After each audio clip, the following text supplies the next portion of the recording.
to sit back and watch the pre-game festivities.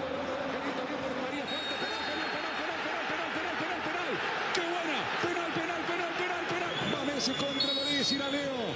Le va a pegar Messi, va Messi.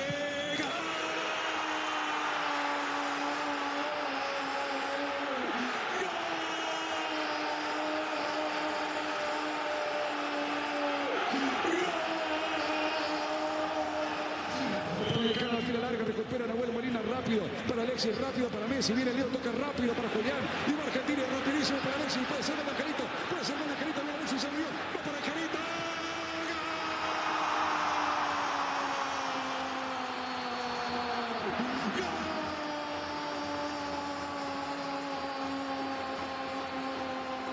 Argentino, está gritado, la deja para Messi, muy buena pelota, muy buena, va para Lautaro, está para el arquero Messi,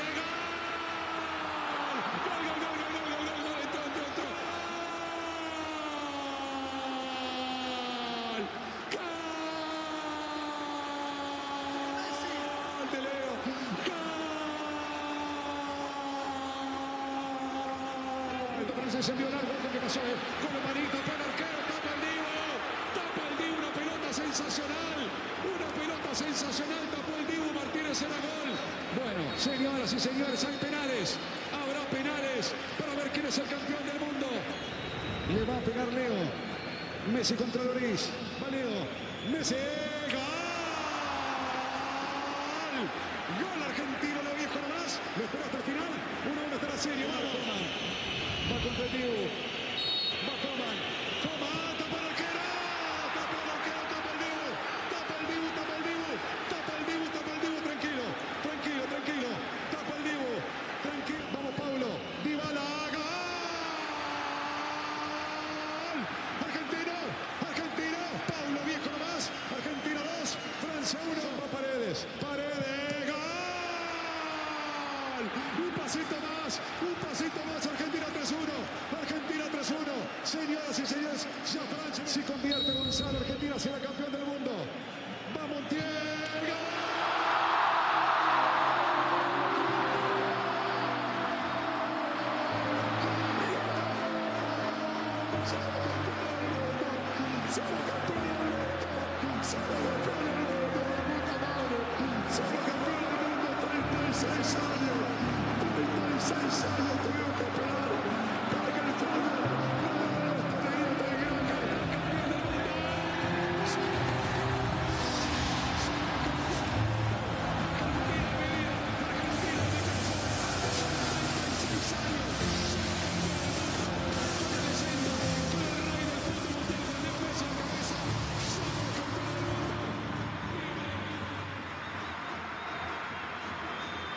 I doubt any words can be added to that moment.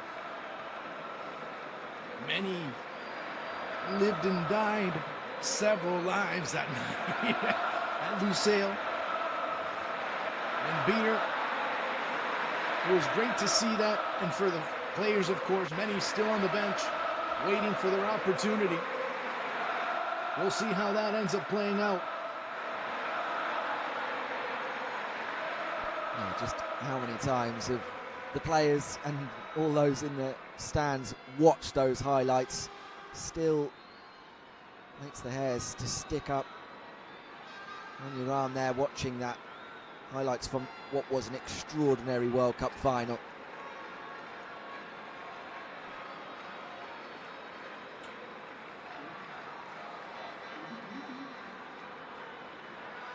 Being there, I mean, look, being there was one of the great experiences one could have ever had, but you see it time and time and time again, and it ends up being more and more surreal. It ends up being more and more, wow, I happened to be there, of course, in that area. As the team's about to come onto the pitch, we see the Argentine national team jersey coming out. It's all part of this spectacle that's been established. And look, we have to give credit where credit is due. Everyone that's organized these matches, the logistics, the spectacle, keep in mind, there were some artists that were on stage prior to this. There will be some. I don't know, Peter, are you staying after the match to watch or no? I believe so. It's more and more. I believe so. Just as it was on Thursday. I just wanted to make sure. I didn't want to be the only one there. No. We'll be sticking around, I think, for the music after the game as well.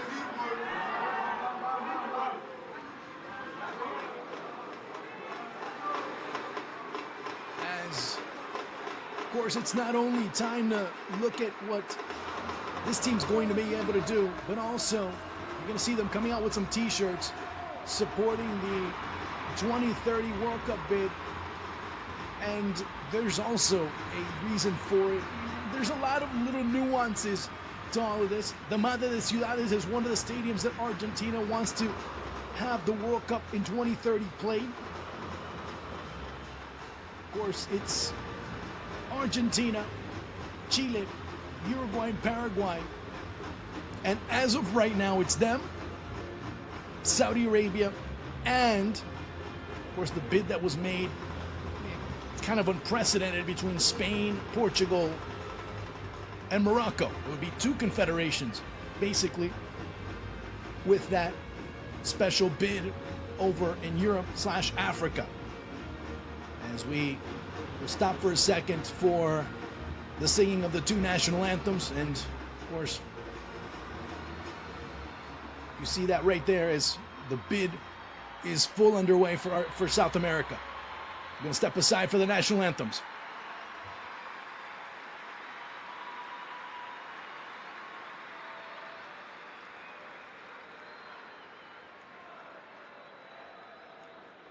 Momento de entonar las estrofas del himno nacional de Curazao.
Y a continuación, nuestra canción patria, nuestro himno nacional, en las voces de los manceros, Héctor Garnica y Muriedis.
I remember a few people telling me before that games were won sometimes and lost sometimes at the anthem.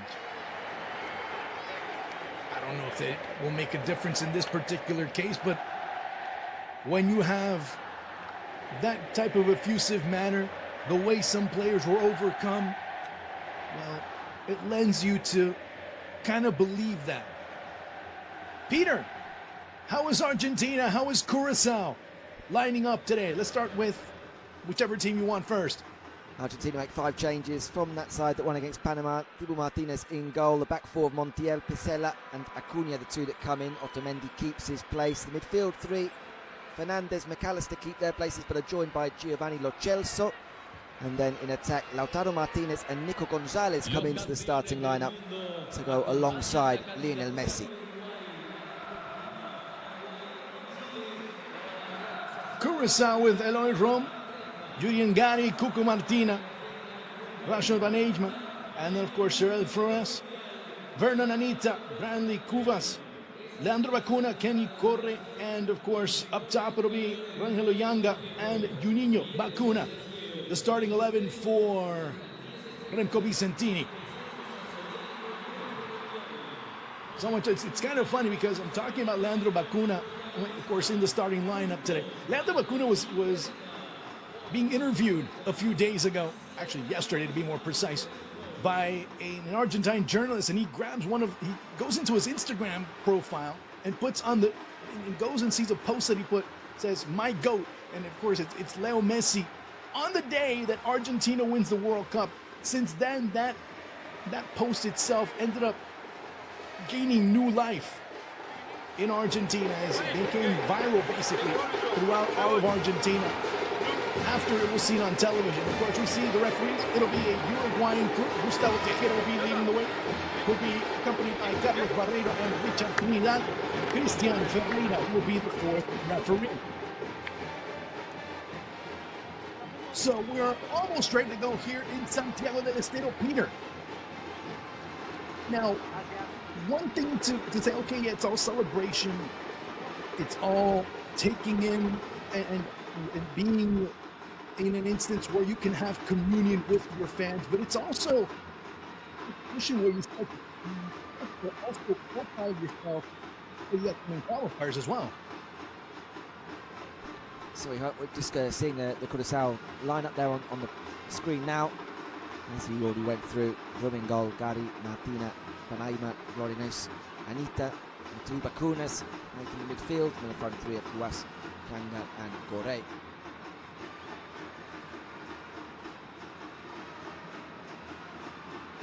And a lot of these players for Curacao, many of them have been veterans of many battles dating back to 2017 and 2019, when they really had a very important run in the Gold Cup. Came very close to getting into World Cup qualifying, or deep into World Cup qualifying. Mind you, many of these players play domestically, but a good portion of them play in the Netherlands and have played in the Netherlands. Eloy Rom, for example, played for a brief stint over at the Columbus Crew in the United States, as we are underway here at the Madre de Ciudades, Argentina, in their traditional albiceleste. Curacao in their alternate navy blue. Of course, it's Otamendi alongside Petzela. Cuti Romero on the bench as Enzo Fernandez begins to take control in the middle of the pitch. Again, it's Petzela. Dropping back a little bit more is Alexis McAllister. Argentina one more time, as they tend to do from the get-go, looking to control possession. And it's now Huevo Acuña. Marcos back to none other than Alexis McAllister. Gio Lo Celso also getting into the fray. Lautaro Martinez, Nico Gonzalez will be very interesting to look at as well. It's a big night. Speaking of which, Gonzalez down the left side. Good. Big night for Gonzalez and Lo Celso, who had been really important players for Lionel Scaloni in the years leading up to the World Cup. Would have undoubtedly been in Qatar were it not for injury. So it's nice for them to be back part of the squad for these 2 friendlies and at least get their moment to celebrate. who was it? I think it was Rodrigo de Paul that also said that for him it was extremely heartbreaking when he found out that Gio Lo Celso was injured and couldn't be part of the World Cup, because he knew exactly what he meant. And Argentina knew what Lo Celso meant to their aspirations, although there were many others that decided to step up. Dibu Martinez coming out of his box, just clearing it out, no problem for him. Those sliding door moments, though, really, or it certainly could be perceived that way. Lo Celso looked to be a lock in that midfield three for Scaloni going into that World Cup, and absolutely after that defeat to Saudi Arabia and obviously the changes that had to take place to the squad in the first place, suddenly we end up with the midfield that, more or less the midfield that we see here. Enzo Fernandez and McAllister, the two real beneficiaries. Messi with the ball down the right side. Messi, if he gets past the defender, it could be 1-0, and Lautaro Martinez started cheering and unbelievably missed a wide open net. Nico Gonzalez couldn't get there on time. A perfectly placed ball by Messi. And unbelievable what's missed by Lautaro Martinez. He's completely on. Well, it's a staggering miss from Lautaro Martinez, who could really do with a goal in national team colours. Another figure who has been so important to Lionel Scaloni. We look at the goals that he scored throughout Scaloni's reign in charge of the national team, and yet it kind of eluded him at the World Cup. His form, he went. Julian Alvarez took his spot. A lot of people then were sort of still questioning Lautaro, even though Argentina had lifted the World Cup. So I feel as though this could be an opportunity for him just to put that behind him, join in with the celebrations and get himself a goal, but he won't get a better chance than that all night. No, absolutely not. And keep in mind, he then confessed that he was suffering from ankle issues throughout the World Cup, thus kind of limiting his productivity. Van Eijma. Divided ball that's won by Argentina, but finally recovered by Vernan Anita.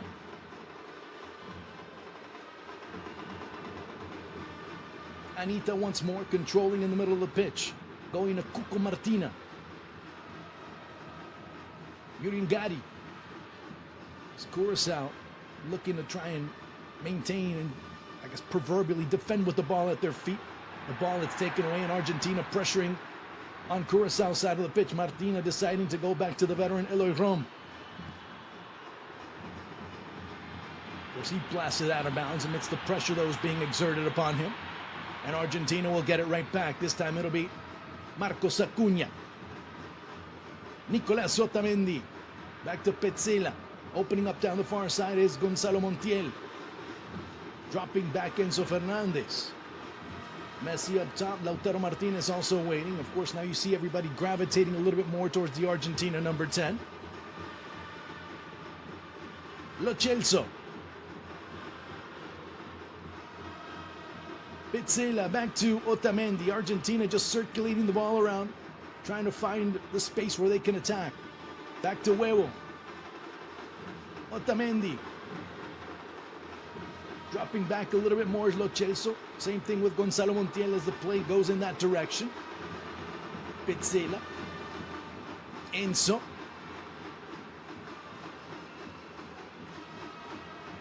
Dropping back a little bit more, Alexis McAllister. But Argentina losing possession of the ball.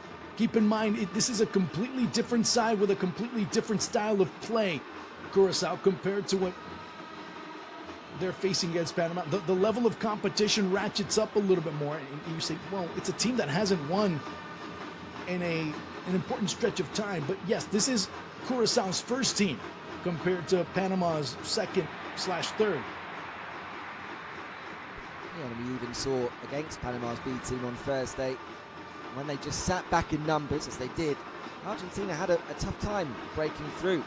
Had to wait until very late on for that Thiago Almada goal to give them the breakthrough. And then, of course, Messi adding that second with the free kick. But they really struggled, particularly from open play, to create clear chances. Certainly as chances as clear as the one we've already seen tonight.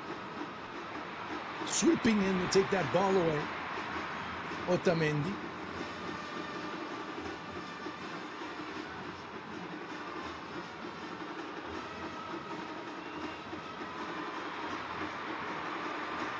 Huevo Acuña.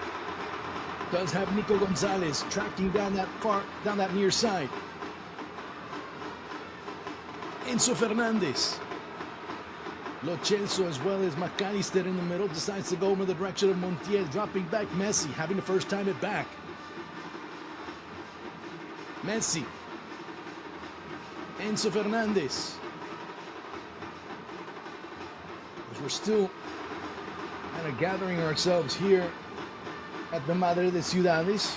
Although there's no sense of intimidation as far as Curacao. They've been able to play relatively well so far. Watch out over on the far side of the ball that goes through, trying to knife it through as Lionel Messi was making his run down the middle. Recovered, and it'll be Floranos that plays it into the middle to Vernonanita. Renzo Vicentini. Chelsea trying to find Messi there. That was a combination that really looked so promising under Scaloni before, of course, the injury to Lo Celso. One of those players that seem to have that kind of relationship with Messi that, of course, been lacking for so long in Messi's international career.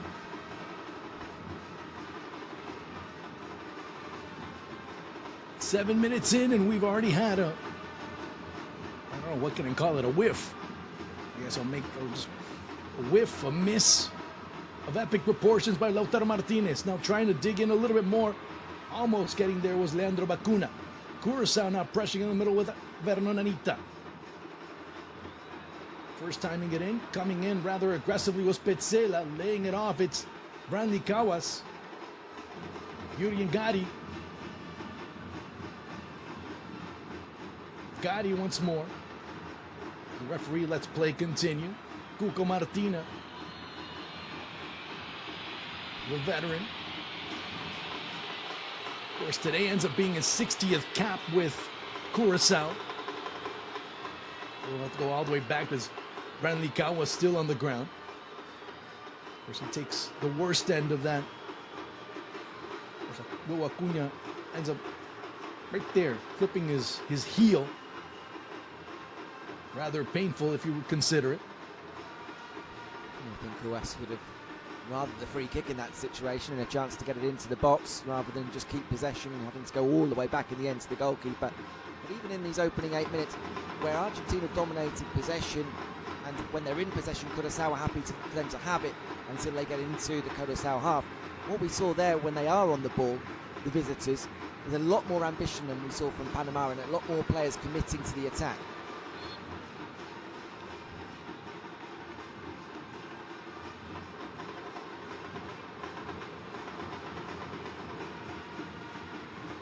I'll tell you how Curacao and Argentina seem to be linked together hand in hand. I mentioned it a little bit as Argentina now with a free kick opportunity from far away. We'll try and continue playing it on the ground as they tend to do. Otamendi, Huevo Acuna, having to drop it back to the Benfica central defender. Germán Petzela.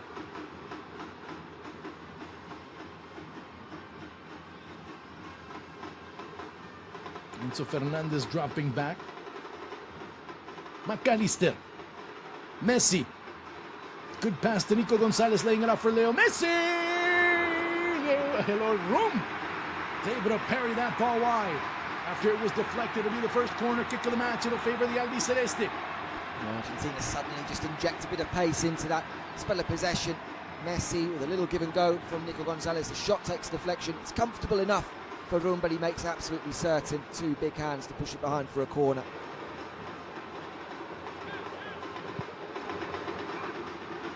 And Messi, nobody on the far post. It'll go astray, and Curacao fending off another Argentine attack. I mean, you see that bench, you're like, oh my God. The names from the past were Scaloni, Walter Samuel, Raton Ayala, and of course Pablo Aymar, Van Eyman, Gatti. Recovered in the middle, good work there. Those Juninho Bacuna. He's dropped back up top, all by himself is Angelo Yanga. Angelo trying to do his best up top, and of course he'll have a very tough assignment. He's had a very tough assignment up to now. We were talking before about that more ambitious, on the front foot approach from Curacao when they're in possession. I think will open up opportunities, as it already has for Argentina, because they're able to win possession. If they move the ball forward quickly, as they have for the chance for Lautaro and just a moment ago with Messi, then suddenly there are spaces or an opportunity to get immediately that back four, something which Argentina were really unable to do at all against Panama, given how deep they sat and in great numbers.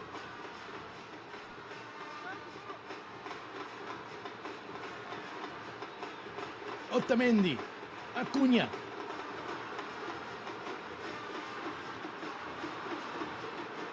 McAllister. Four players surrounding the Brighton man, finally playing it out, decompressing over in the direction of Montiel. Again, it's Montiel. Has Lautaro Martinez dropping off to Messi! And a run once more. Argentina getting closer this time around, but the veteran goalkeeper slamming the door shut. Wonderful build-up play. I think it was Lo Celso again with that little reverse pass with his right foot to release Montiel. Montiel had a ball across, but decided to cut it back for Messi.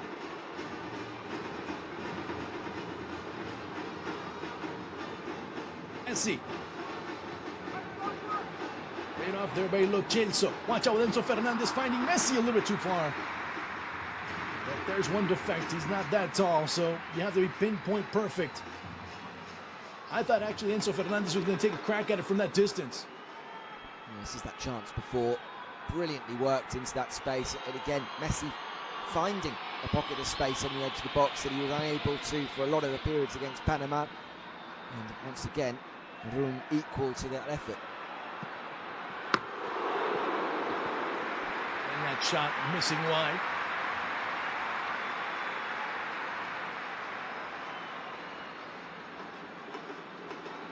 Lautaro Martinez. Now, you're talking about his struggles at the national team level. If you look at the goal scorers for Argentina post-World Cup, he's at the top of the list. Now, in terms of that saying a lot, it does say a lot, but it doesn't say the entire story, especially knowing how Inter have struggled so far this year. So much so that they've lost pace with Napoli in the race for the Scudetto. So much so that they also lost pace with Lazio in the race for the Scudetto. Acuña. Further back it goes to Diego Martinez.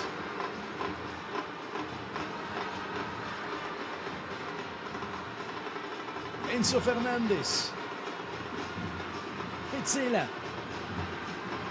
Lo Celso. Martinez in the middle. The one that, of course, was wide open or had some room was right there was McAllister. Laying it off. Gonzalez. Left-footed. Not the best angle for him. No, he apologises to those queuing up in the middle. I think Lo Celso was the man berating in there who arrived completely unmarked to the back post. Gonzalez did have a lot of space, but the angle was against him. Decided to try and beat room at his near post. Miscued it. And again, a lot of space here for Argentina. And a big ask this for Vananita, the former Newcastle man, at the base of that Curacao midfield, because he's having to try and watch where Messi's drifting to in behind Lautaro, but at the same time you've got McAllister dropping into that place, you've got Lo Celso picking the ball up, and there's an awful lot on the plate of Anita to know exactly who he should be trying to stop there. How many things does he? I mean, how many things does he exactly have in his plate? Well, you kind of mentioned half of them. Patty. Poked away by Huevo Acuña, getting there just in the nick of time was Otamendi, trying to triangulate their way out, but finally it's recovered. It'll be Curacao controlling proceedings. As I said, it's a completely different style of football. Obviously a more cohesive unit compared to what Panama had.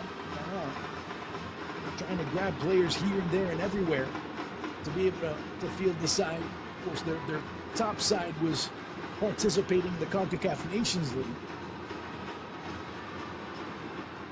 as was Curacao. They lost at home in Willemstad just the other day against Canada.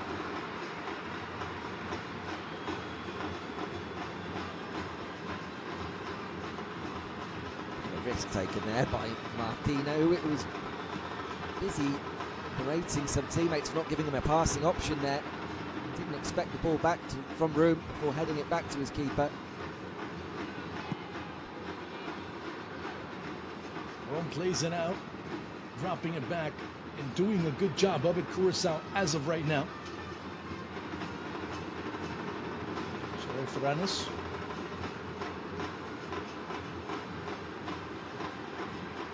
And turning around very well was Genji Gore.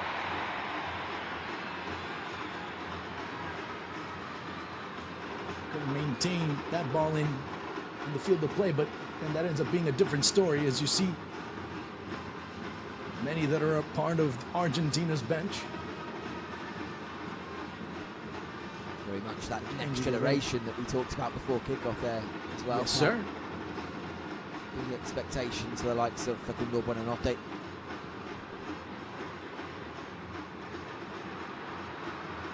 It'll be too far for Nico Gonzalez.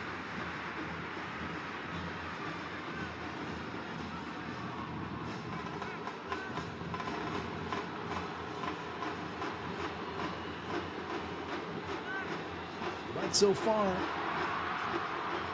maybe a little bit more than we saw against Panama in terms of opportunities created at this stage of the match compared to the match the other day.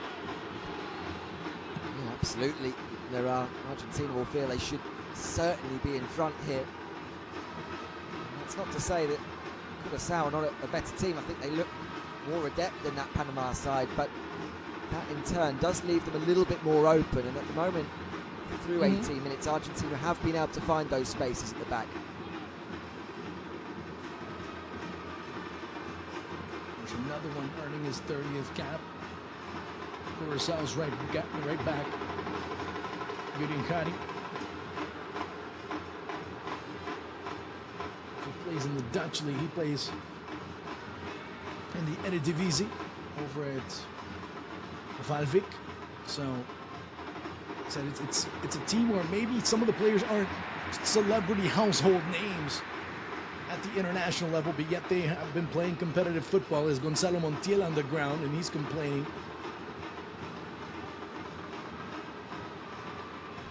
Yeah, I mean, that's scraped a bit. He does get caught there, doesn't he? Yeah. No intention there at all, but certainly does just get caught on his ankle or his shin. And just to go back to that point you're making, Juan, I think that's where you see the distinct difference in quality between this team and Thursday's Panama side, who were largely still based at home, whereas this is a side, as you say, playing in Europe, in maybe the Netherlands, or with significant experience. Messi getting past two defenders. Leo with the left foot, looking to open things up down the near side. McAllister trying to microscopically sneak that ball in. Ball again won. Trying to slot it through. Messi, co-correcting Messi!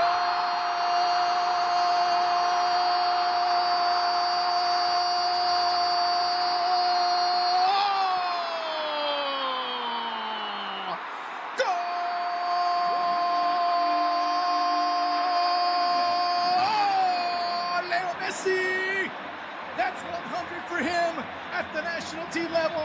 Is he on? Yes, he is. Is it in the back of the net? Check as well. 1-0 Argentina. Well, so many of those 100 coming from that sweet left foot of his. And this one with the right of Leo Messi. Just gets trapped under his feet for a moment, but he's able to get away from Martina. And then with that weaker foot, finds the bottom corner to give Argentina their deserved breakthrough and give the man of the hour, the man of the moment, a historic moment for his international career. 100 goals for Argentina. Third player in history to get to 100 goals. Yeah, I think that ball's going to be kept somewhere in that already vast museum that he was talking about. 174 caps, 100 goals for Lionel Andres Messi Cucitini. He joins Cristiano Ronaldo. He joins Ali Daei as the only players to have scored 100 goals at the international level. So 1-0 for Argentina. Will he get more? That's the question. He still has 9 more matches to play. Nico Gonzalez, Lautaro Martinez, Nico! Rom with another sensational save. Well, he's being kept busy, isn't he? The veteran keeper. That's another smart stop. Lautaro Martinez's shot initially is blocked, but look at the space again inside the 18-yard box. At the moment, Curacao just not getting tight enough. And they're really asking for trouble. 1-0 down, it could get a lot worse for them here. That's part of it. Either you drop back and defend and with the knife between your teeth, again, the ball gets cleared away, we'll do it all over again. Or you play the way you do, and then you get exploited in the spaces that you do leave. Pick your poison, sir. It'll be Lo Celso one more time. Gio. The header off the line. Roll!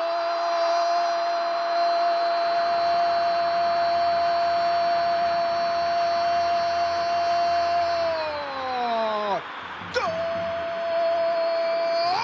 As Argentina double their lead. Nico Gonzalez. Well, have the floodgates just open. 2 in quick succession. It's Nico Gonzalez who gets there above room to head in. And then we said before, an important night for Gonzalez, having missed out on the World Cup through injury. And now he truly gets to mark tonight with a celebratory goal. It's another poor goal to give away defensively, cleared off the line by Vernon Anita, but he shouldn't be beating the goalkeeper to that second ball. Yeah, Rome, despite all the sensational saves he made, that charge to that ball, he should have ran over Nico Gonzalez. But ended up hesitating quite a bit. 4th goal for Nico Gonzalez with the Albiceleste. And it's 2-0 already.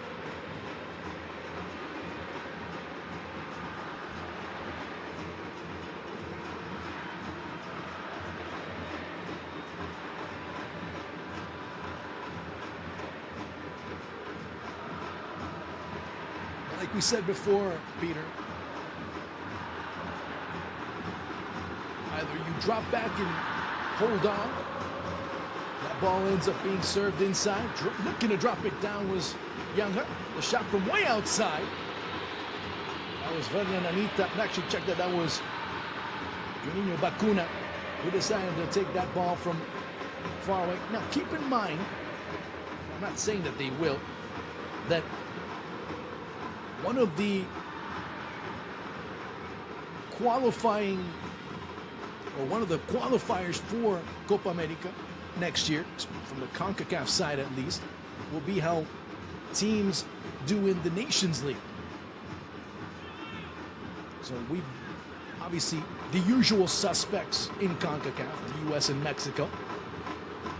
And then of course the second tier, which is pretty much teams like Costa Rica, Honduras.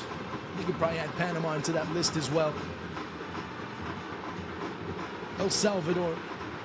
They'll all be vying for an well, maybe not. Maybe I'm kind of mean there because I didn't add Canada to that top tier, and I should have added them, which would have been mostly the most fair thing to say.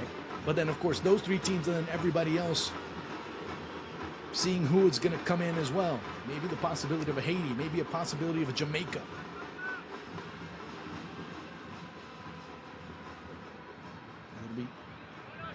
An interesting challenge and kind of a bit of blood in the eye for Argentina after how that Copa America ended, what is it now, 7 years ago?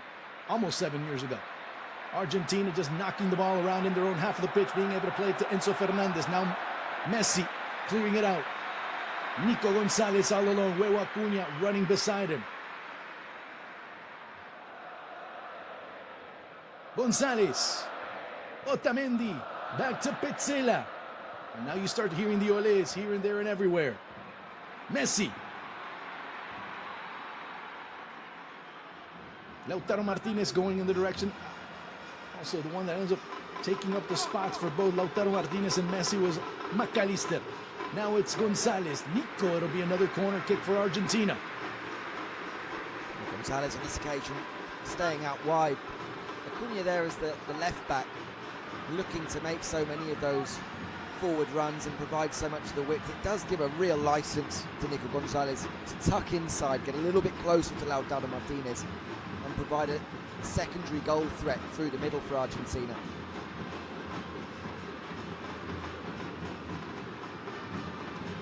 This time it'll be Messi with the outswinger. Now being close, but recovered by Gio Lo Celso.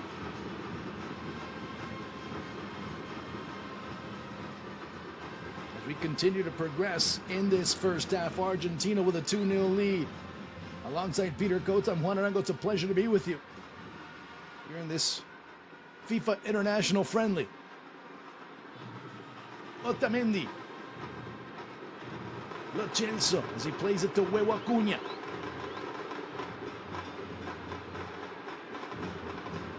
Lo Celso, Enzo Fernandez.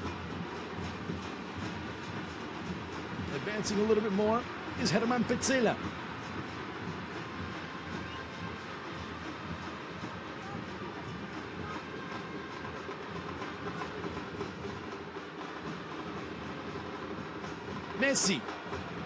Messi sends it to Nico Gonzalez again, a square ball back inside, all alone for Messi. Can he get two? Messi runs through Messi. Messi still going through Messi, dribbling it around Lautaro Martinez. Eloy Rom. What is it? What now? Five saves for Eloy Rom. Yeah, it's getting up there, isn't it? At 28 minutes in the clock, 2 goals already in. Making great reading for Curacao, and that was another glorious opportunity for Argentina. In the end, Messi probably guilty of taking a few too many touches before eventually finding Lautaro Martinez, but even then, make the argument that maybe Lautaro Martinez should do a little better with that finish.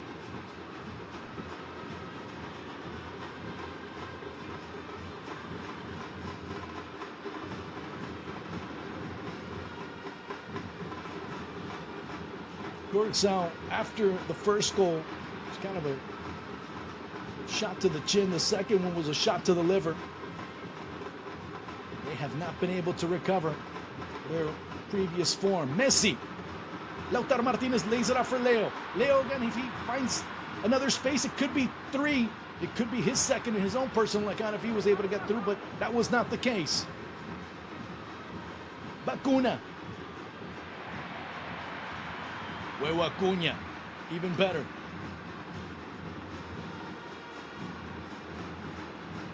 Nico Gonzalez, watch out over on the far side. A chance to shot that just ends up being drifted way too much by Gio Lo Celso.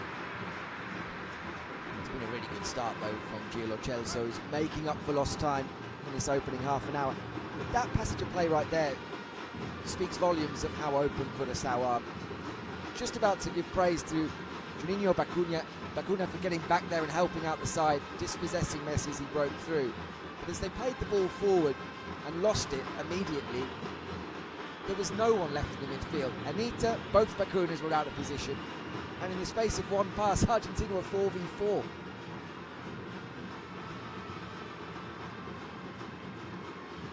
Cuco Martina won again.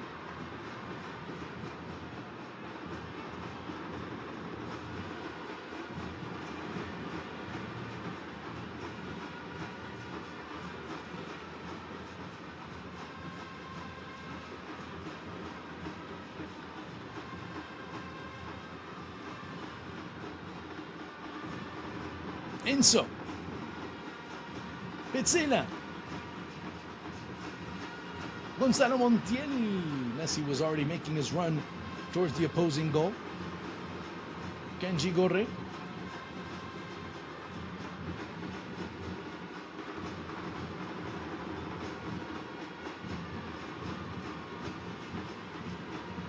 Looking to settle things down. Bacuna ends up going down, and referee Gustavo Tejera making the call.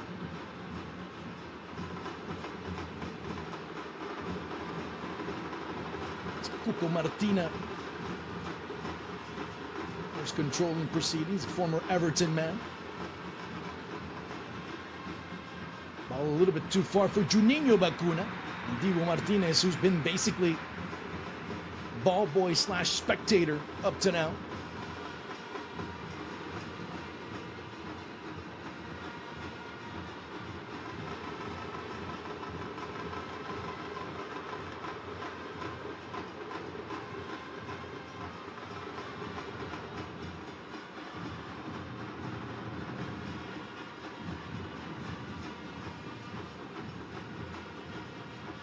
So far, it's been easy. I mean, as soon as Argentina started picking up the spaces that you mentioned earlier, the game just kind of ended up floating in their direction and ended up just favoring them in such an overwhelming fashion. Gonzalo Montiel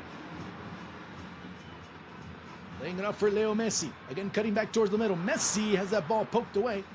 Chasing, and finally it'll be Rom that recovers it, prevents it from going out of bounds.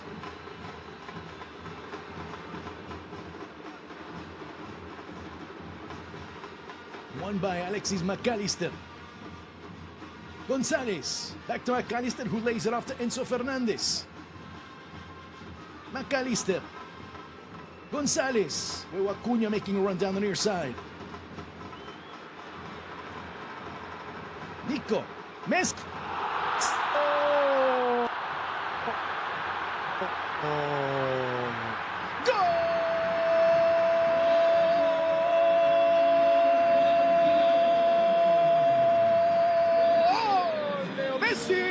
Times 2, Argentina 3, Curacao 0. 100 becomes 101 very quickly, and you wouldn't bet on that ending there.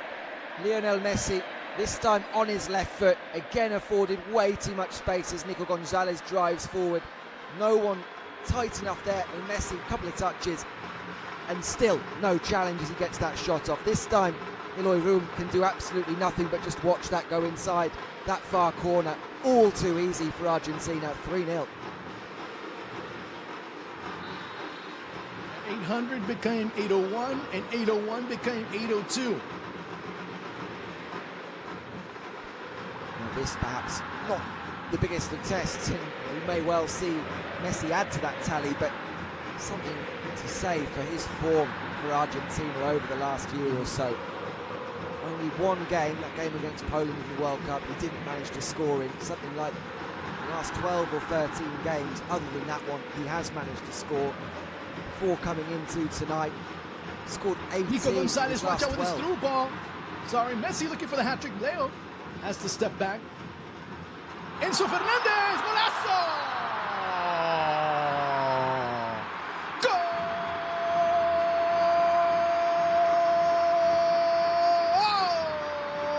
Enzo Fernandez. 4-0 for Argentina. Is it too soon to start saying this is getting very, very ugly for Curacao? Again, it's so easy. Messi draws players to him, lays it off, and Enzo Fernandez from just outside the box. We know the quality he has on that right foot. Is able to find his spot. Again, Room just watching as it goes inside that corner, making it 4-0. Enzo Fernandez getting his second goal for the national team since, of course, that beautiful strike against Mexico at the World Cup. And who set that one up for him too? Leo Messi. He was actually talking about that the other day in an interview. He talked about what, how remember when Julian Alvarez was talking about the Croatia match and how that assist came to be? Well, Enzo Fernandez had his own conversation about the goal that he ends up scoring against Mexico. Messi pressuring. Coming out again is Roshan Van Eyma.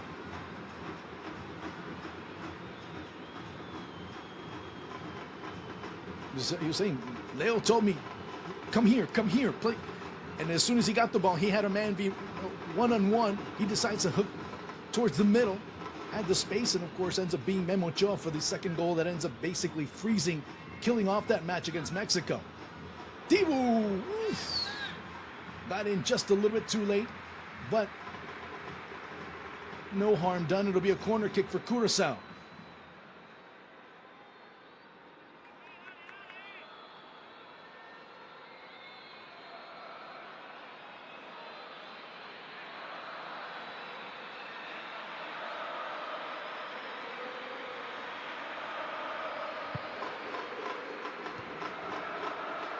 Near the top of the six, cleared away by Lautaro Martinez.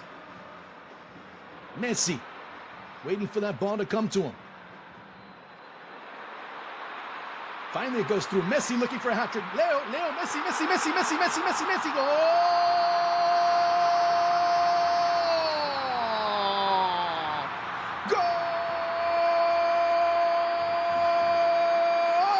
Leo Messi times 3. He's got the hat-trick. Will you want more? I don't know. But right now, it's 5-0 Argentina. And it's the 50th hat-trick of Lionel Messi's remarkable career. Lo Celso and Messi linking up again here to great effect. I talked about the relationship between those two players we were robbed of seeing at the World Cup, but here they combine. Lo Celso clipping the ball over the top, and once Messi's into that position, there's no stopping him. Calmly slots it in. Hat-trick for him. Argentina 5-0 up here and absolutely coasting. Coasting sounds like a lot of effort, though.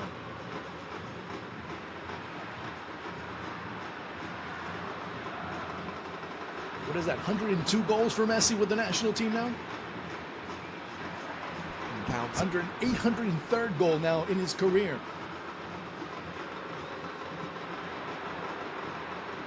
Mind you, this is not the match where he scored the most goals. Remember, he's already scored, like you said, 50th hat-trick. He also had a match where he scored 5. Remember that match against Estonia?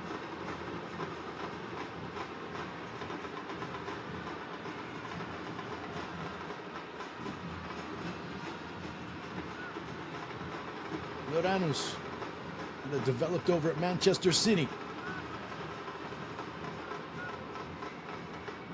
Bacuna, that's Leandro Bacuna. Excuse me, that's Juninho Bacuna, I should say, not Leandro Bacuna. There's a free kick opportunity coming up here for Curacao.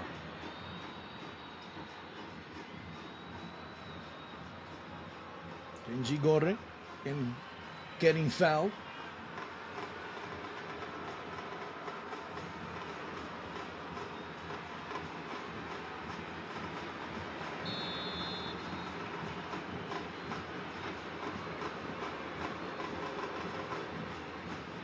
As it'll be Randy Kawas.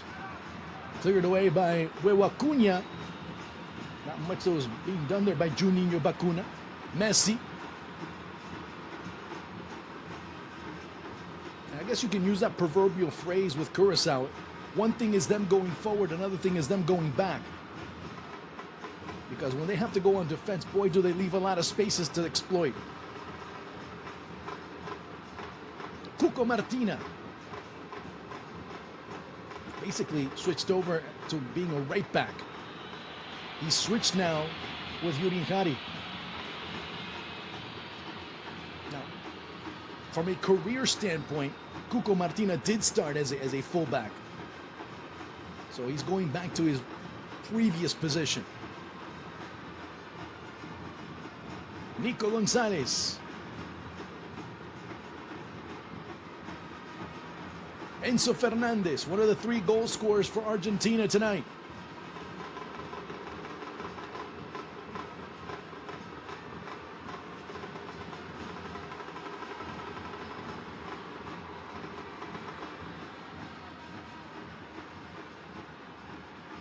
Circulating down that far side, Lautaro Martinez. He was trying to free himself up. Ball that ends up short.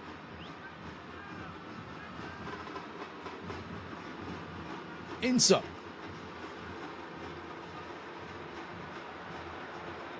It's interesting to look at Enzo Fernandez. We'll talk about that in just a second. And his positioning on the national team compared to when during his first moments at Chelsea.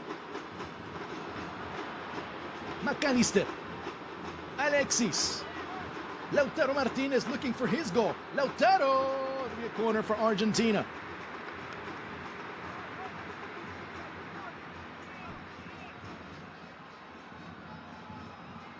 That'll be the 6th corner kick of the match for the Albiceleste. As we get into the final 5 minutes of this first half.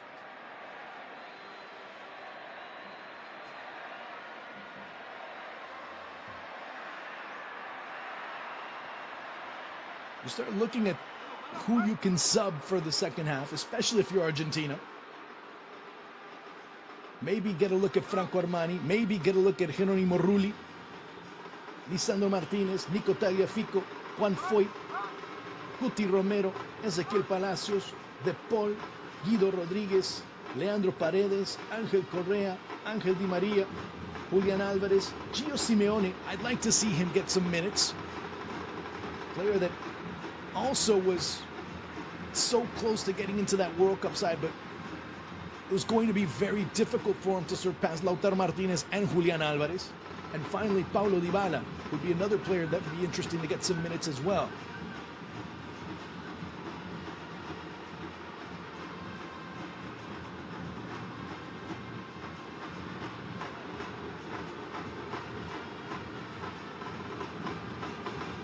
Martinez.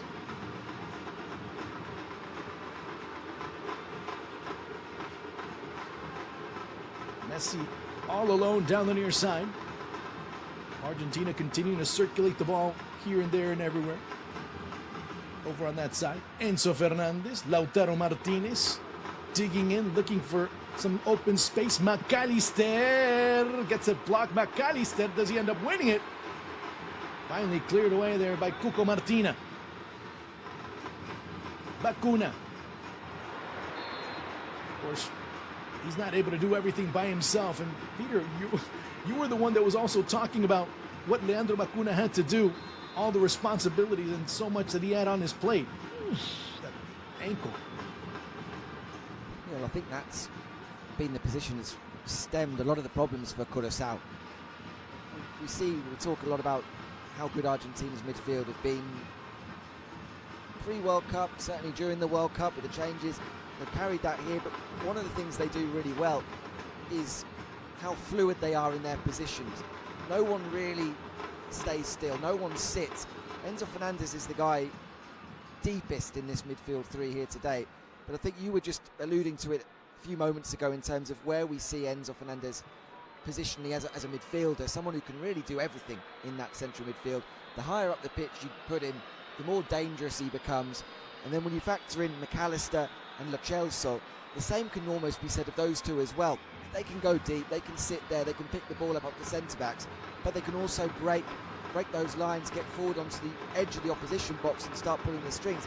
So if you're not really switched on, if you're not really disciplined defensively, that can really lead to getting overrun, and that's exactly what's happened to Curacao here tonight. And between that and the humidity, it's taking a toll on them. Bacuna ends up getting his right ankle caught underneath Gonzalo Montiel.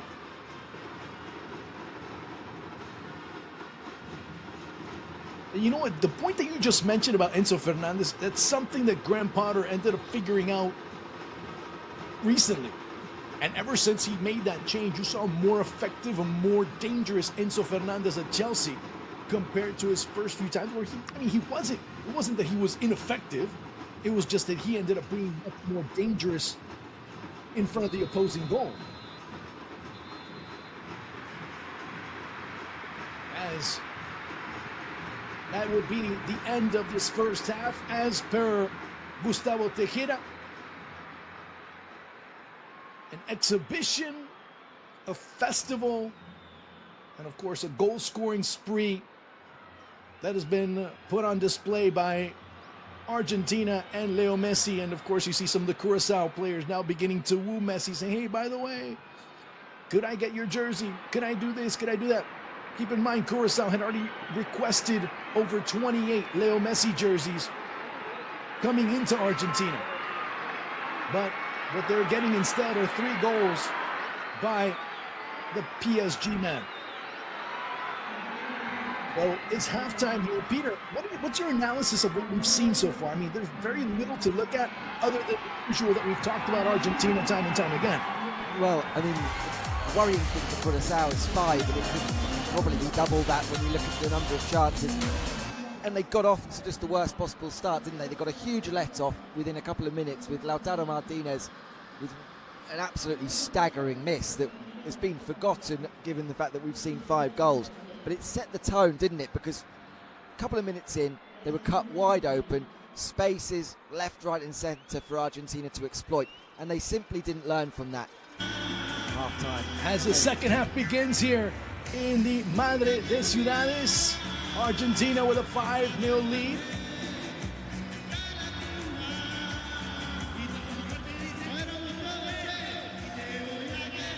As the second half, of course, amidst all the madness, all the chaos, Peter, and then, of course, don't try and understand it. That's music to finish. Hey, but you know, we're back underway.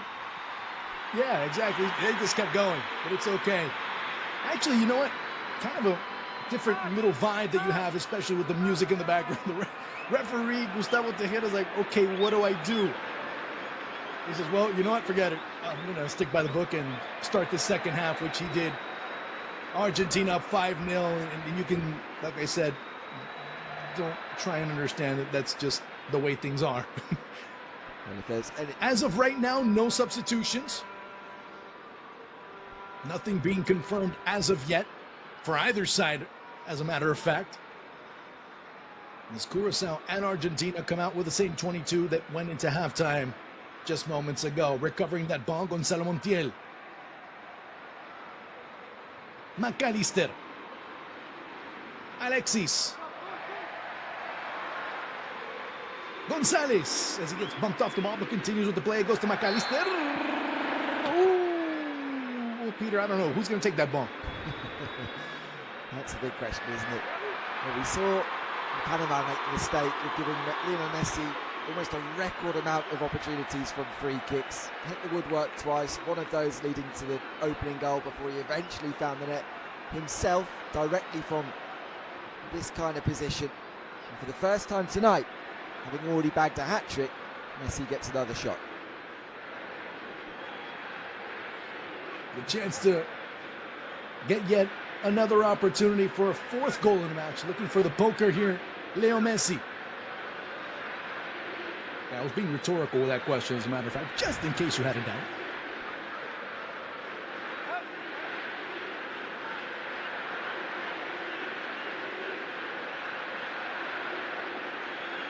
Rarely will you ever say that a player has better odds of hitting the post than to hit it over. But then again, that's just the player that we're dealing with right now.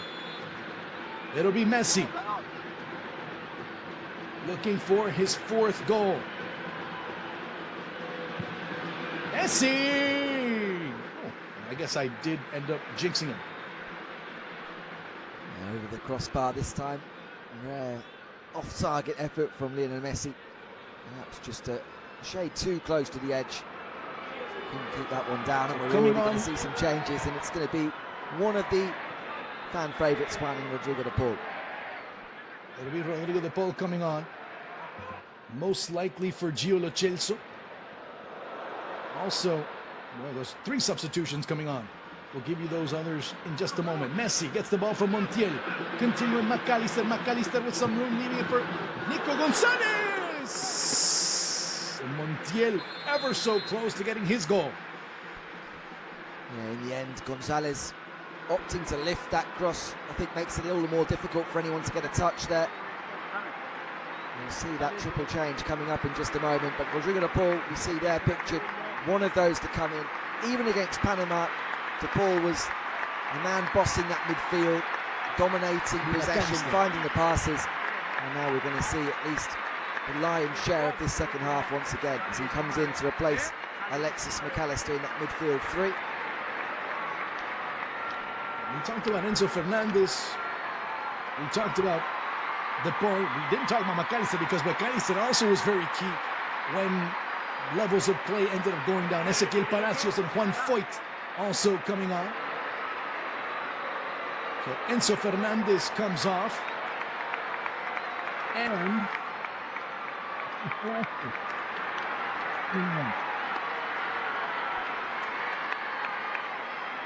Nico Otamendi comes out for Juan Foyt, who often, especially for Argentina and for the Real as well, playing at right back, but we'll get an opportunity here in the centre of defence. Now, by trade, he is a central defender. It's just that he ended up being switched at right back, and course, a couple of those experiments ended up working. Now, the one that did that switch was Lionel Scaloni. Remember the Copa America in 2019? He decides to put Foyt at right back. One of those moves that I think, again, a lot of people would have raised eyebrows, particularly when you consider it that Copa America coming up directly against Neymar for Brazil. A lot of people looked at that matchup and thought he's going to have Foyt on toast, but he was excellent, and he's always done a very good job for Argentina at right back. Yes. So 3 substitutions made. Of course, right there you heard the ovation for Rodrigo de Paul, former Racing player. It's recovered by Curacao. Angelo Yaga. Randy Cuas. As it goes out of bounds, it'll continue being possession for Curacao. As I said, it's been topsy-turvy for Curacao over the past few years. If there was a team that was affected by the pandemic, it was them. Why do I say that? Because there was a moment where they were looking to take that leap in quality. And mind you, this is after Renko Vicentini ends up taking over Curacao. They end up having successful Gold Cups. But, of course, the FA wanted a little bit more, and they had the opportunity of hiring Gus Hiddink. So what did they do? They hired Gus Hiddink. They basically had told him, hey, look, you can either stay as one of Hiddink's assistants to give him a better idea of how the national team, of how basically Curacao football and the players in Curacao, whether they play domestically or abroad, end up kind of comporting, end up working, and kind of get a better vibe. He said no, thank you very much, and he ends up leaving as coach of Curacao. And the pandemic hits. Gus Hiddink doesn't have a lot of success of being able to go to Curacao and do the scouting and doing the proper work. He eventually leaves. Patrick Kluivert comes in once again. And of course, he didn't have too much success in his second go-around with the Caribbean side. Free kick coming up here for Curacao. It's Leandro Bacuna. He's just waiting. Goes right off the wall, courtesy of Branly Cuas.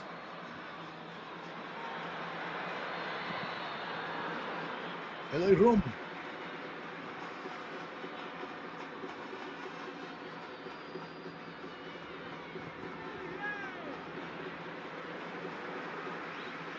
Speaking of coaching changes,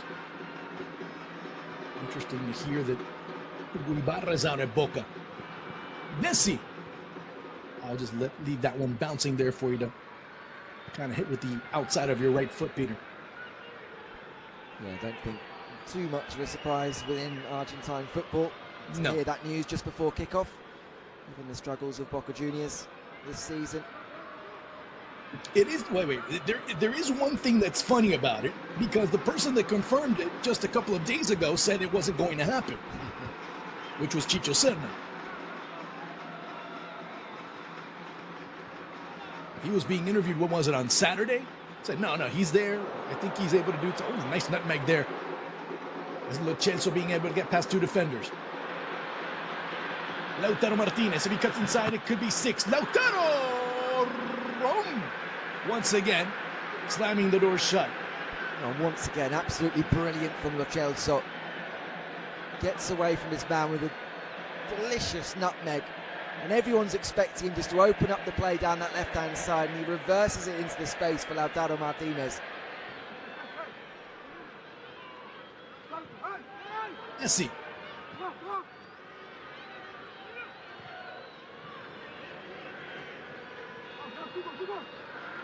De Paul. Also keep in mind that, of course, there's a lot of movement on the Curacao bench as well. Messi wanted to let that ball go through, but Cuco Martino, the very experienced central defender, he's played as right center defender, left center defender, right back so far tonight alone. Breaking through, Branly Cuas going up. against Herman Pizzela. Finally goes out of bounds. Ran out of room there.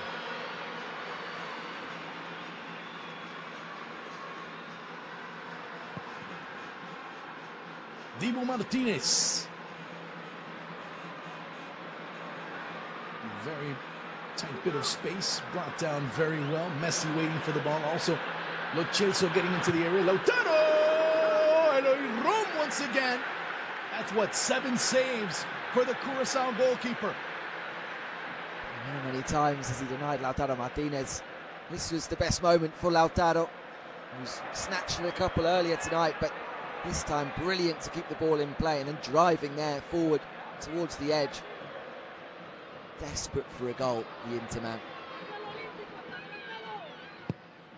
Messi trying to curl it through. And it was funny because you were hearing from the stand saying, Messi, make it, score an Olímpico.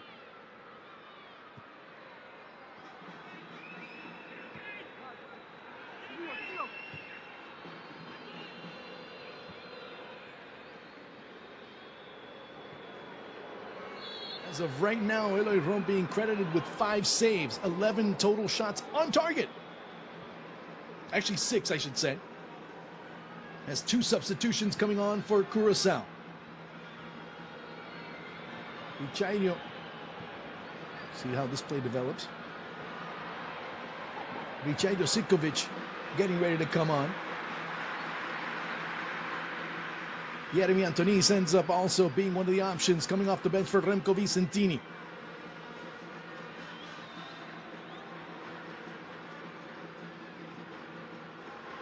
Ezequiel Palacios, as he gets that touch, finally ends up circulating all the way to Gonzalo Montiel.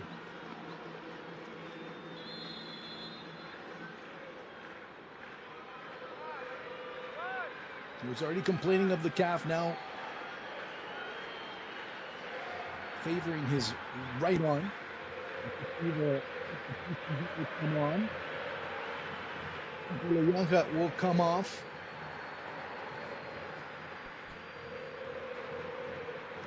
And then Kenji Gore will also come off as well. After a brightish start in those opening couple of minutes where Curacao were getting forward in numbers, looked as though Gore and Kanga might be able to have some influence on the game. It's been a very disappointing close to an hour for the pair of them, just unable to really get involved in any attacking sense, unable to really help out the side defensively as well. Not in their play, Sivkovic and Antonise. See if they can have any more joy. Dibu. Cuco Martina was the one that was tracking over on the far side, and it was eventually, you see Foyt getting into the bit of action. Foyt again recovering that ball. And I point that out because Cuco Martina, like I said before, he was playing at right back, he was playing as a center back. You see him right there in the middle of the screen covering Lautaro Martinez.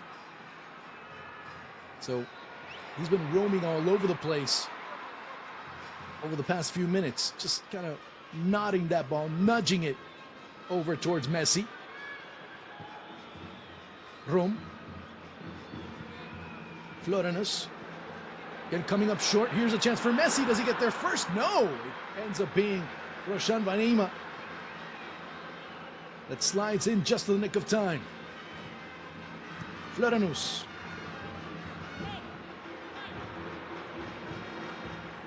Antonise, who loses it.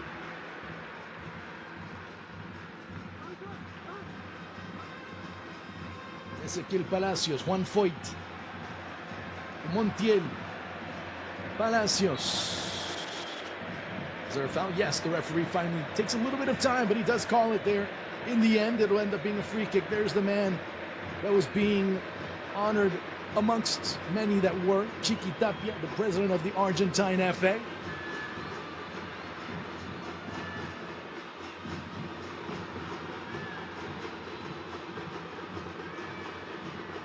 Keep in mind that this year is an election year in Argentina, not just country-wise, but also within the FA.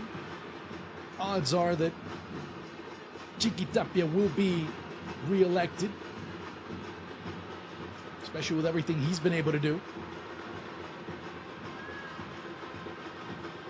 Yeah, I was going to say. Knowing, I mean, Difficult you have to remember, Peter. Sorry, go ahead. Difficult when you've won the trophies Argentina have done over the last couple of years to think of changing things up at the AFA. And even though maybe you could have questions from a club perspective in Argentina, there'll be nothing but success for the national team, which I think is ultimately going to be how they will review Chiqui Tapia. Also keep in mind that Chiqui Tapia and the Argentine FA is, again, losing the ball.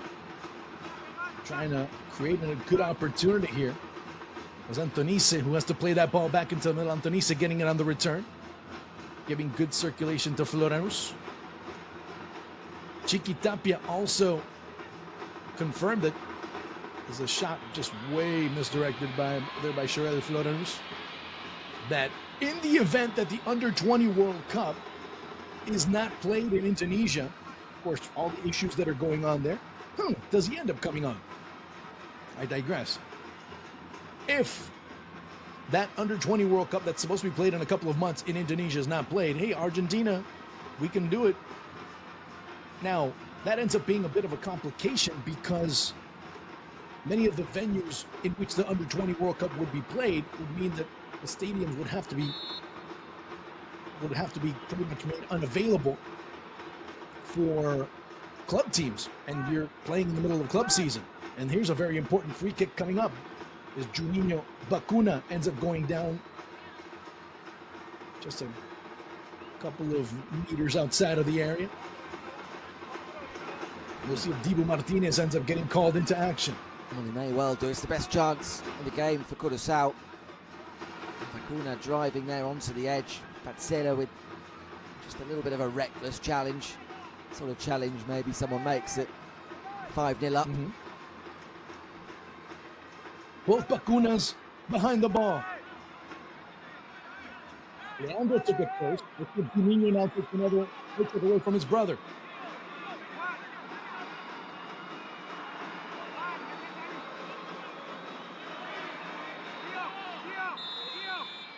See who ends up getting all the slack from practice. Who's playing Crocodile? There's a good chance from way out and way over. As it was Leandro Bacuna. Like knocks that ball way over target. A bit like Messi's just a little while ago from right on the edge of the box. Always going to be difficult to get it over that wall and down in time. And just like Messi, Bacuna couldn't do that over the top. I mean, who do you start looking at? I mean, you saw the players that are warming up for Argentina. You still have 3 more options to come off the bench. Do you bring in a Di Maria? Nico Gonzalez, pretty much mission accomplished. Everything that you asked for him, he's been able to do, including scoring a goal. Do you need to see more? Yeah, I think that would be the natural change, wouldn't it? If you're going to bring in Di Maria, give these supporters a chance to see one of the heroes of the World Cup. It's been a good run out for Nico Gonzalez, having over an hour now, got his goal as well. A lot of players there that will be hoping to get some minutes in the last half an hour.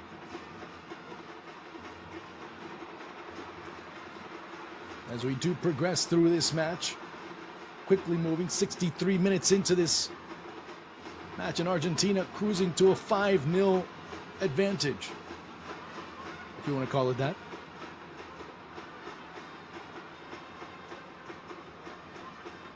Lo Celso. Foyt.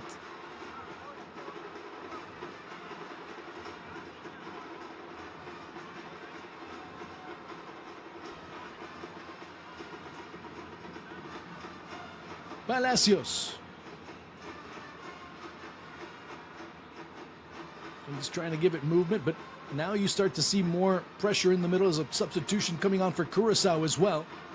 We'll give you indications in just a second in terms of who and who. Juninho Bacuna. Florianus making a mad dash towards goal. And another foul. As with every passing minute, it's, oh, well, 5-0. Okay, fine. We can relax a bit. Rodrigo de Paul committing another foul. As Bacuna goes to ground, and it'll be another free kick for Curacao. Yeah, that's exactly what we're seeing now. It's the second half draws on an Argentina team that have certainly dropped in intensity, and it's in that midfield where we're seeing it to Paul and Palacios, both very deep there, no longer really going to apply pressure on Curacao high up the pitch, trying to win it back and put pressure on their back line, instead allowing the visitors little spells of possession. Bacuna, that's a go. Of course, keep in mind that him and Rangel Oyanja tied for the all-time leading goal scorer.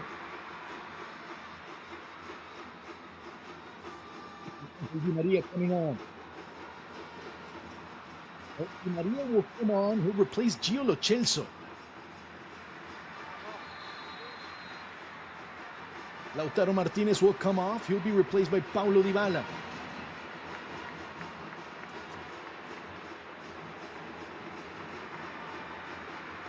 Is the Roma man coming on? Brilliant night for Gio Lo Celso, reminding the supporters, even if he wasn't there in Qatar, of his talents. Difficult when someone scored a hat-trick, when you're in conversation about the man of the match, but for me, Lo Celso would be right up there. What he's been able to do. It's been maybe, by contrast, a bit of a frustrating night for Lautaro Martinez. From minute one, when he missed that sitter, he's just unable to finally break that run without the goal for the national team. And he presents himself here with an opportunity for another guy who's had a difficult time for the national team, Paulo Dybala. 38th cap for Paulo Dybala. Meanwhile, for Angel Di Maria, it'll be his 131st, as he ends up getting closer and closer to the top three. Of course, still a long ways away from Javier Zanetti, who has 145. A few years ago, it seemed almost impossible for anyone to even remotely come close to Pupi Zanetti's record, and since then, two players surpassed him, Javier Mascherano and, of course, Leo Messi, who way blew that mark away, as well as Mascherano's, I should say.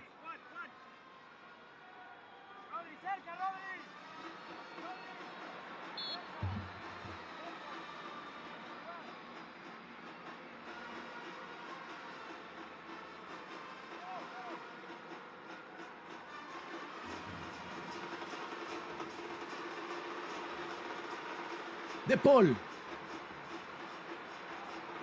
sending that ball deep. It's about as deep as we've seen Argentina send a ball in quite a long time. And it's interesting to see Lo Celso leave, because now Di Maria, you would have thought it would have been Nico Gonzalez, but Di Maria going back to his natural position. There was a great story that came out during this international break about Di Maria playing over on the left. In that final against France, I should say. It's another one of those moments where you have to credit Scaloni for making that switch. Bear in mind as well, before Qatar, I think a lot of people looked at Scaloni still and said, well, he's done wonders with the morale of the team and built a great spirit. There's still questions about him tactically. Still don't quite know, in a major tournament, during games, whether he can make the switches to make Argentina even more dangerous. And I think he answered so many of those critics, not just with that change. We've already talked as well about the changes in the midfield, bringing in Enzo Fernandez and McAllister, but I think he was then able to finally answer some of those critics and say, I'm not just here for morale side of things. I haven't just rebuilt that. I'm also able to adapt and play in certain different ways depending on the opponent. And that was one of the things that when you heard, I mean, at least when you were in Qatar, you ended up seeing from many in the media really hailing Scaloni, because he even admitted, look, I made mistakes, but I was able to always backtrack and be able to correct them, knowing, okay, I made a mistake here, especially in the Saudi Arabia match, what he was able to do, and then finally right the course eventually. It wasn't something that you saw Argentina Argentina obviously losing their first match, but with every match that followed, they weren't playing great football. But with each and every match, they continued to improve, which ends up being a positive. Great ball by Messi. Here's another chance. Se lo rum. That's number 7 for the 34-year-old goalkeeper. It'll be another goal kick for, a corner kick for Argentina. It's another clear chance as well again. Messi, it is floating around, gets that ball off Palacios, spots the run early of Gonzalez in behind the fullback, and he can't quite set himself to get the shot off.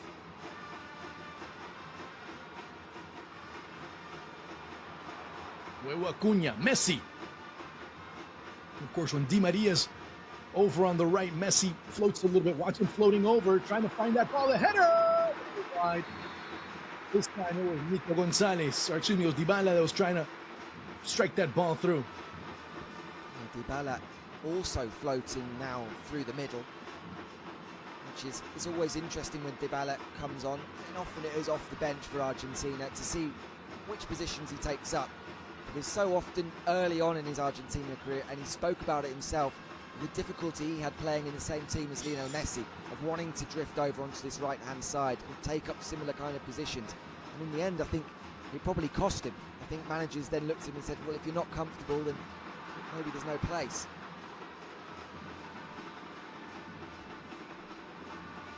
Now Curacao trying to play out, still in bounds. 2 substitutions coming on for the Caribbean. Giovanni Truppe coming on.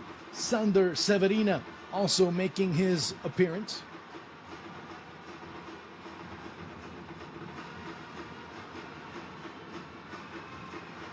Sander Severina playing for ADO Den Haag in the Netherlands. Messi. There was an entanglement. The referee wants to be as diplomatic as possible.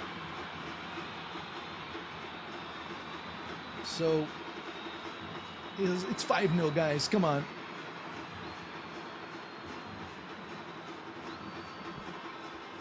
Free kick just on the edge of the box, rather than some of the initial calls. Well, he hasn't even given that. He's given nothing in the end. He took the more Solomonic route. He ended up saying, you know what, let me just, yeah, it's a goal kick. Guys, winning 5-0. So coming on is Giovanni Truppe, as Roshan Banema ends up coming off.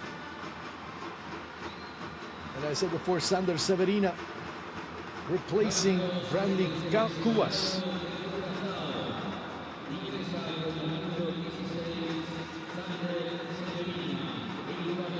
The debuts, Severina coming in, as you mentioned, playing his football at Den Haag, the 21-year-old.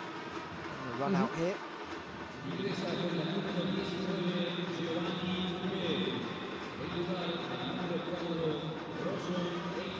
Meanwhile, Giovanni Truppe playing over in the Bulgarian First Division. Over at Lokomotiv Plovdiv.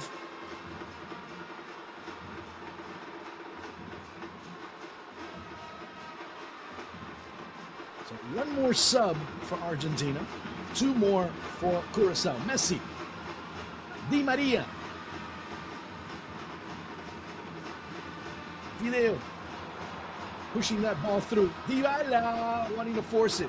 Dybala turning around. Dybala winning or losing that ball, but it recovered eventually by Huevo Acuña. Ezequiel Palacios. Rodrigo de Paul.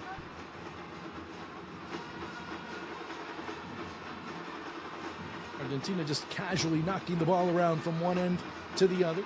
Good ball by Di Maria, just a little bit too far for Messi to get to it. Now, it's 5-0, but you end up having to say, you know what, if not for Ilir Rom, this game would be 8, maybe 9, maybe 10. Yeah, easily. When you think of not just the saves he's made, but the quality of the chances that Argentina have been able to make as well. Yes, sir. In addition to that, pushing forward Curacao, despite being down 5-0, Cuco Martina urging his troops on.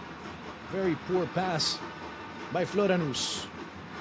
Palacios comes up short. Taken away in the middle of the pitch by Curacao, looking to get one more. Or looking to get their first one, I should say.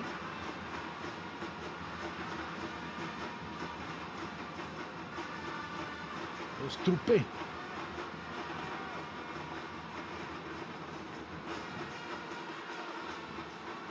One thing we can say, at least Curacao's tried to play football. Panama just dropped back and held on for dear life. There's Juninho Bacuna, the younger of the Bacuna brothers. As we get into the 75th minute of play here at the Madre de Ciudades. By the way, it's not going to be over yet. There'll be a lot of post-game activities going on here at the Madre de Ciudades.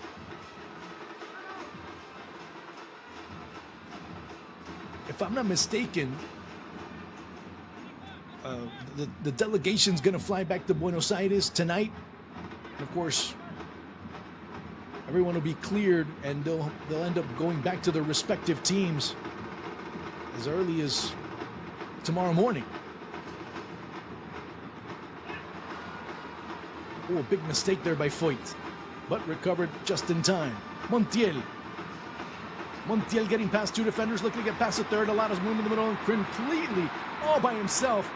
Yeah, that man. Messi has four options. Looking to run through. Messi back out wide. Stays a little bit short for the option down the left side. Di Maria. Dybala back out wide. Messi knocking it back and forth in very reduced space. Looking for Di Maria. Has a man open in Rodrigo de Paul. Ends up going out of bounds. Very, very tight in there. Messi, Dybala, all involved. Great footwork here from Dybala to find Di Maria. He does get a little pull back there by Bacuna before his shot's blocked. Di Maria. Angel has room. It'll be a handball. Don't want to be giving now, Di Maria that kind was it of a penalty space when he or comes was inside onto his left foot.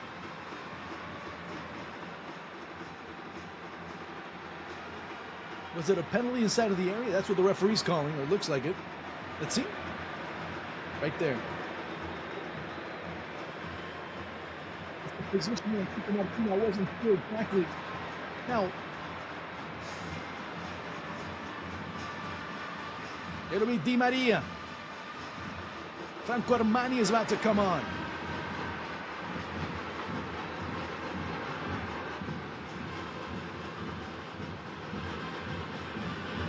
As one of the heroes for Argentina in that match against France. Looking to get on the score sheet. It'll be Di Maria. Di Maria!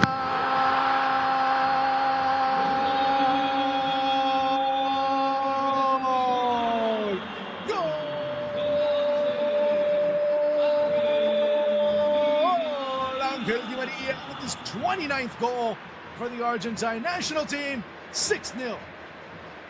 Well, normally the number 10 would be reserved for those duties, but he's already got himself a hat-trick, so it's another one of the favourites, another one of the icons from this era for Argentina. And Angel Di Maria makes no mistake, as you said before, rapidly rising up the list of most appearances, and so too the most goals. Number 29 rapidly closing in on the 6th place, Gonzalo Higuain. And once you get above then, it's a who's who really of Argentine football. Maradona, Crespo, Agüero, Batistuta, and of course Messi.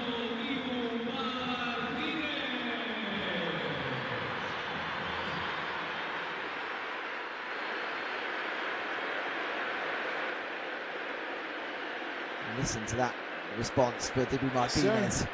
One of the biggest characters in Argentine football. A remarkable, remarkable story of Dibu Martinez. And now taking his place, almost second only to Lionel Messi in terms of popularity in the national team. And we go from the starter in 2022 to the starter in the World Cup in 2018. Well, part of that World Cup in 2018 in Franco Armani.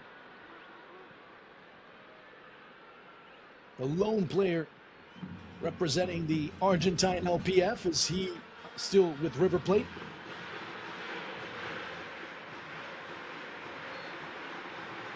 And he too, at River, has established himself with a very impressive legacy. Many have talked about how much longer will Armani remain at River. Been lots of speculation whether he will head back to Colombia, whether he'll retire, whether he'll go elsewhere. As another short ball, it'll be another corner as it's cleared away.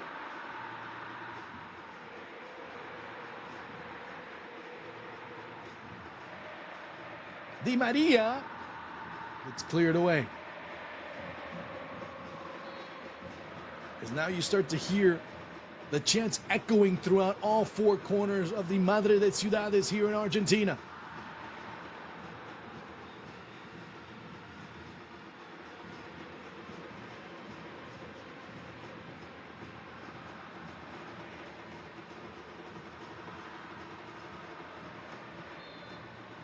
And two more substitutions for Curacao. Amongst them, there'll be Godfrey Romeratoy. And a yellow card being issued. First of the match. There's been absolutely no need for any cards, but Rodrigo Paul's been on the pitch for a short amount of time, and suddenly out comes the yellow. Bacuna. Now, if we start looking at Curacao players that stood out, or silver linings, if you will, amongst very dark clouds, well, you'd have to start out with that man right there, Juninho Bacuna. Well, maybe not start with him. You have to start with Eloy Rom, but he'd be amongst those that have to be considered. Messi looking for number 4. Great save by Rom as he rushed out, and the Columbus crewman has been just absolutely phenomenal as it's a yellow card. Now the yellow cards are coming out. Vernon Anita. Anita, the first of the Curacao players, just catching Gonzalez there just after yet another save for Eloy Rom. And when we're talking about the quality of chances, that's another one. Messi 1v1. Ordinarily, that ends up with the ball in the back of the net. And Argentina with the 7th goal. Still might from the resulting free kick.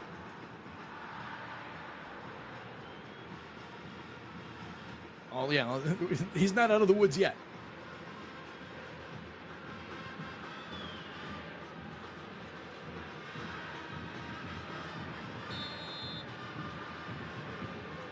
It'll be Messi with some distance. That seems more like 10 meters. Messi just hung it too much. He hasn't got quite fired in tonight from those free kicks. 2 opportunities, both occasions over the top of the crossbar this evening. Thursday seemed to be threatening the goal every single time he stood over a set play.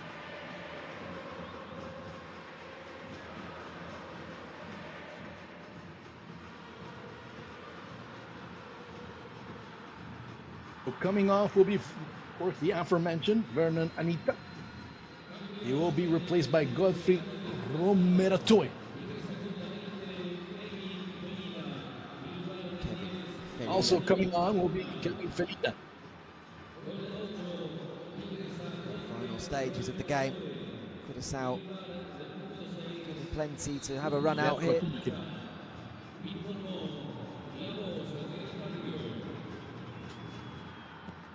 So that is it for Curacao. That is it also for Argentina, as they use their final sub on Franco Armani.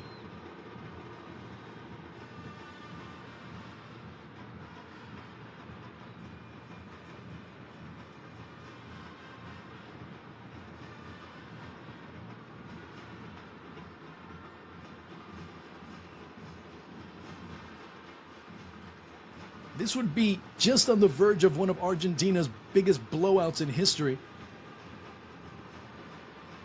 There's still 10 that are bigger than this one. Good ball that goes through, but Armani there to scoop it up.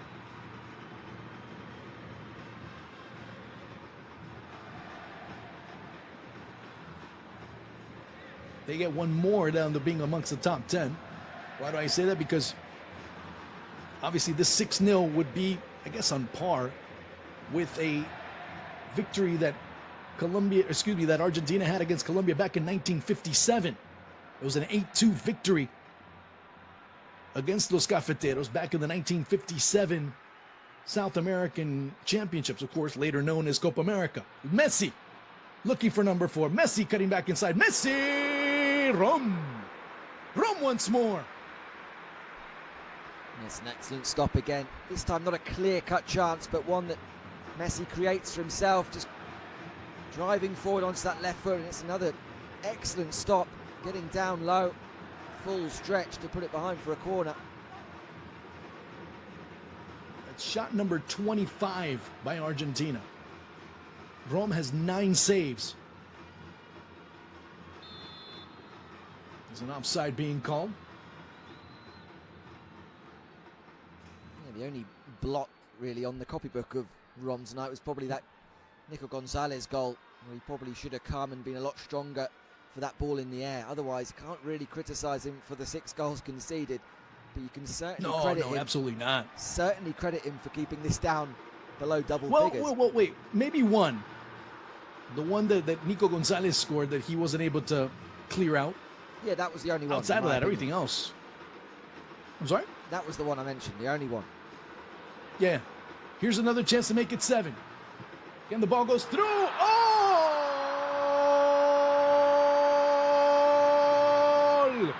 Gonzalo Montiel makes it 7. And yes, on this one, he had nothing that he could do. And he still tried. 7-0. Still tried to claw that one back from the goal line, but this time Room can't keep it out, and Montiel gets his first goal, or certainly first goal from open play for Argentina. The man who scored the decisive penalty in the World Cup final against France, and all the more important goal than the one tonight, but still marking his 23rd appearance with his first goal for the national team, making it 7-0.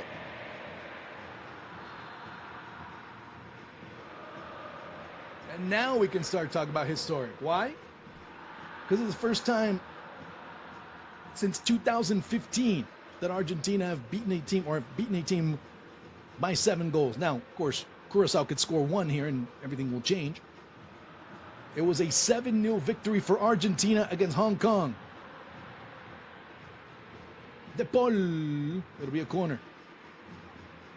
That wasn't the only one. A year before that, in October of 2014, good ball through. Di Maria, Rom once again. The rebound, of course, all invalidated as there was an offside call. In 2014, Argentina beat Bolivia 7-0 as well. And, of course, I have to go back in the time machine a little bit further back. They beat Paraguay 8-1 in the 1947 South American Championships, as I said before, the Copa America. As Argentina recovering that ball again. Messi looking, just lurking inside of the area, seeing if he can get a chance. Messi trying to take it to the line, and it'll end up being a goal kick. As we're into we're agonizing seconds in this match. Yeah, we can say that we've been done and dusted for a while. And Lionel Messi still on the pitch, as we were questioning at half-time how long he'd be out there for. And here he is, right at the death, still trying to add more. We'll talk about the record books there from an Argentinian perspective, Juan, but the worst defeat suffered by Curacao before they were Curacao was 8-0. Messi tried to toe poke it through it. Oh, I forgot one more. It was 8-1. Did I mention that one? The 8-1 against Paraguay? Yeah, I did.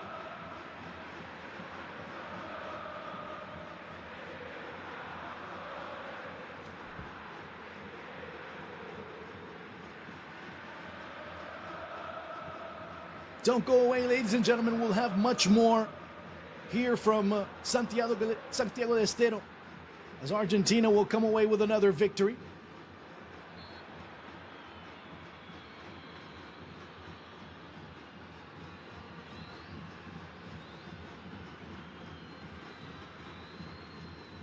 So Argentina